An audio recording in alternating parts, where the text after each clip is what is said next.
मैं मानता हूं नोटबंदी एक बहुत बड़ी विफलता थी, आज भी है। उससे देश का और अर्थव्यवस्था का बहुत नुकसान हुआ, और वो उसकी जिम्मेदारी अकेले किसी एक व्यक्ति पे जाती है, और नरेंद्र मोदी की है। भारत की नौकरशाही में तो उसके प्रति, और एवं भाजपा के अंदर भी उसके प्रति थोड़ा सा थोड़ा ऐसे कहते हैं आपत्तियां थी, लेकिन मोदी जी ने अपनी जिद में उस काम को करवाया। इसीलिए आज नोटबंदी के बारे में ना वो चर्चा करते, आज नोटबंदी को लेकर आप वो डींगे नहीं मारते, भाजपा के प्रवक्ता भी नोटबंदी को लेकर डींगे नहीं मारते। अभी देखिए 2000 का नोट जो अभी चलन से बाहर हो जाएगा सितंबर के महीने में, आपने 1000 का नोट आप बंद कर रहे थे, ये क्या कि काला धन पे हम सर्जिकल स्ट्राइक कर रहे हैं, और 2000 का नोट चालू कर रहे थे, यानी काले धन को डबल फायदा पहुंचा रहे थे उसको। और वही हुआ भी 2000 का नोट सीधे सीधे ब्लैक मार्केटियर्स के हाथों में पहुंच गया, हम लोगों की जेब में नहीं रह गया, बैंकों तक में नहीं रह गया। ये मोदी जी की एक बहुत बड़ी विफलता है। मोदी जी की एक दूसरी बहुत बड़ी विफलता मैं कहूंगा वो विदेश नीति के मामले में हुई है। शुरू में उन्होंने विदेश नीति के मामले में कई पहलकदमियां ली थी। उन्होंने चीन से संबंध अच्छे बनाने की कोशिश की थी, उन्होंने पाकिस्तान में नवाज शरीफ से अच्छे संबंध बनाने की कोशिश की थी। मुझे याद है इमरान खान भी विपक्ष के नेता के तौर पे आए थे तो हिंदुस्तान आकर नरेंद्र मोदी से मिले थे। वो हमें चित्र भी याद है कि इमरान खान 3 पीस सूट में है और नरेंद्र मोदी से मिल रहे हैं अपने प्रतिनिधिमंडल। तो एक तरह से मोदी जी की इच्छा भी थी कि पाकिस्तान से हम अच्छे संबंध बनाएंगे। और चीन से वो उन्होंने गुजरात में नदी के तट पे झूला झूला था उन्होंने चीनी राष्ट्रपति के साथ में, लेकिन सारी की सारी ये कोशिशें उनकी नाकाम रही। आज डोकलाम की घटना के बाद में चीन के साथ भारत के संबंध अच्छे नहीं है, सीमा विवाद मोदी जी के गले में फंसा हुआ है, और मीडिया में कुछ अपने पक्ष में कुछ नैरेटिव वैरेटिव बना के किसी तरीके से वो काम चला रहे हैं। विदेश नीति के मसले में भी एक बहुत बड़ी विफलता है।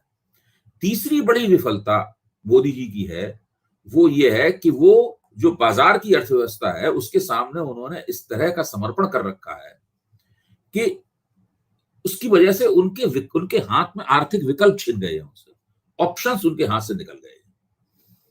आज सरकार आमदनी के संकट की शिकार है, इसलिए बड़े पैमाने पर उसे तेल से होने वाली आमदनी में कोई रियायत नहीं दे सकती। यह बहुत सारी दिक्कतें हैं। मोदी जी अर्थव्यवस्था का जो ग्राफ है उसको सुधारने में नाकाम रहे। उसके बारे में भी एक झूठ और गलत नैरेटिव बना के किसी तरह इधर उधर के आंकड़े जुटा के अपना काम चलाया जा रहा है। मोदी जी इस मामले में बहुत माहिर है, हर सरकार इस मामले में माहिर होती है, होना चाहती है।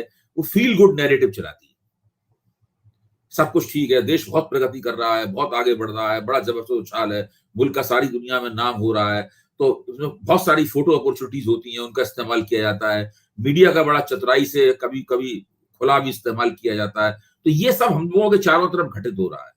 तो ये बहुत बड़ी दिक्कतें हैं, जिन दिक्कतों का सामना मोदी जी कर रहे हैं। लेकिन मोदी जी की जो खूबियां हैं उसमें एक सबसे 4 खूबियां तो मैंने आपको गिनाई। इसमें भारत के बड़े पूंजीपतियों का समर्थन उन्होंने जीत लिया है और आज तक उन्हें प्राप्त है। भारत का जो नौकरशाही तंत्र है उसके जो सबसे बड़े आका हैं उनका समर्थन मोदी जी को प्राप्त है।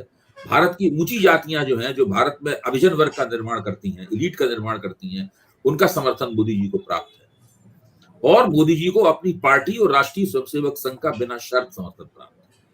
उनके बने रहने की यही 4 सबसे बड़ी वजह है। और आगे अगर वो रहेंगे प्रधानमंत्री, उसके पीछे भी इन्हीं 4 का सबसे बड़ा हाथ होगा।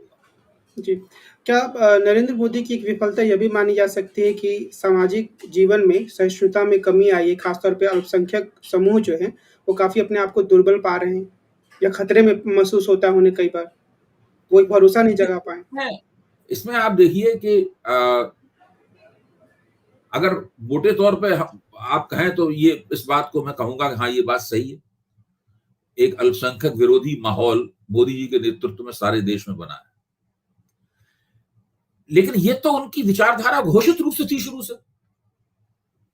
ये कह के मोदी जी से हम क्या उम्मीद करते थे कि अल्पसंख्यक समर्थक प्रधानमंत्री के रूप में सामने आएंगे? क्या हम भारतीय जनता पार्टी की सरकार से ये उम्मीद करते थे कि भारतीय जनता पार्टी मुसलमानों के साथ वो सलूक करेगी जो कि मुसलमान समर्थक समझी जाने वाली पार्टियां करती हैं? क्या हमारी उनसे क्या थी? मुझसे अगर पूछा जाए तो मैं मोदी जी की सरकार से उम्मीद करता था कि वो हिंदी भाषा के लिए कुछ काम करेंगे। उन्होंने हिंदी भाषा के लिए केवल जवानी जमा खर्च किया, कोई काम नहीं किया उन्होंने।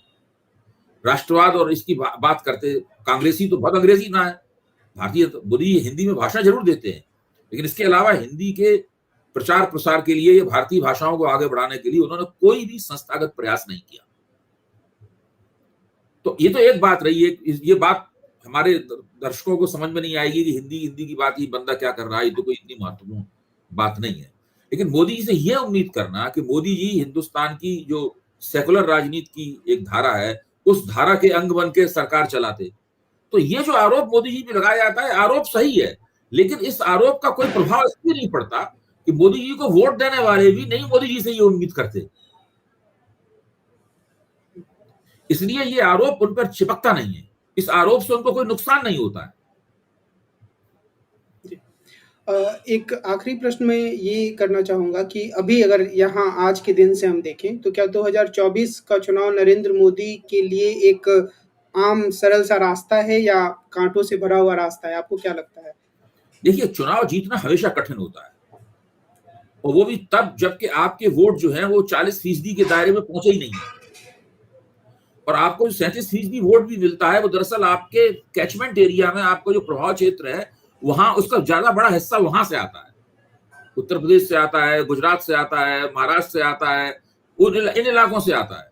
जैसे जैसे आप विंध्याचल के उधर जाते हैं, भाजपा के वोट, अगर आप केवल देखें विंध्याचल के उधर भाजपा को कितने वोट मिले, तो आप पाएंगे कि वो 37% में उन इलाकों का की भागीदारी बहुत ही कम है। तो मोदी जी का सबसे बड़ा संकट ये है कि वो उनके वोट जो हैं वो 30% का दायरा तोड़कर 40% के दायरे में कैसे पहुंचेंगे। अभी तक उनके पास उसका कोई तरीका नहीं है। बीच में उन्होंने एक सुरसुरी छोड़ी थी कि हम पसमानदा मुसलमान समाज से अपने संबंध अच्छे करेंगे। सुना ही जाता है कि कुछ भाजपा ने कोशिश वगैरह भी की, राष्ट्रीय स्वयंसेवक संघ ने इस तरह की बातें कही कि भाई उनका भी डीएनए एक है हमारे, लेकिन जरा व्यवहारिक रूप से जमीन पे कुछ होता नजर नहीं आया।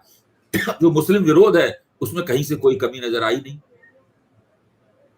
अभी देखिए दिल्ली विश्वविद्यालय के कॉलेजेस में इतने तमाम नियुक्तियां हो रही हैं, एक मुसलमान असिस्टेंट प्रोफेसर को नियुक्त कराना मुश्किल है वहां पर। भाजपा आज भी किसी मुसलमान को टिकट नहीं देती, पंचायतों में और नगर पालिकाओं में टिकट देने लगी है, लेकिन विधानसभा के स्तर पे तो वो टिकट देती नहीं है। अगर कहीं टिकट दे देती है किसी को तो बहुत बड़ी खबर बन जाती है कि भाजपा ने उसको टिकट दिया है।